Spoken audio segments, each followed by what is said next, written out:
qimorboz. Sen qanchadan qancha yoshlarni qimorga zaharlayapsan. Sana deb qanchadan qancha oilalar xonavayron bo'lyapti. Yaqinlar videoni ko'rdinglar. Вообще shunaqa gapiradigan sportsmenlarga aytaman.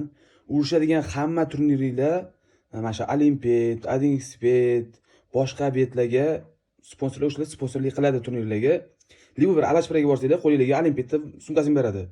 Aktonligiga borsanglar, qo'lingizga Adinspetda sumkasini beradi. Kiyimingizda bor, hammada o'sha yerda hamma yo'q yozib qo'ygan Adinspet, Olimpiyat deb. Libo urushdim reklama qilasan, boshqa iloji yo'q. Keyin izda mana bunaqa gapirish yaxshi emas. Bu bolaning o'zi bir ikkita turnirlarda urushgan turnirlarda Adinspet bilan o'sha Olimpiyatda reklama qilishadi. O'zi ham biladi buni. Bilib turib urushgan. Qimorboz. Bu to'g'ri gap emas. Yaqinlar ili urushmaslik kerak, ili gapirmaslik kerak.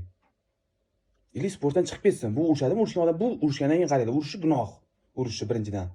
Ikkinchidan, unga pul tikishadi, u biladi. O'sha Olimpiyada reklama sponsorlik qilgandan keyin u yerda unga pul tikishadi.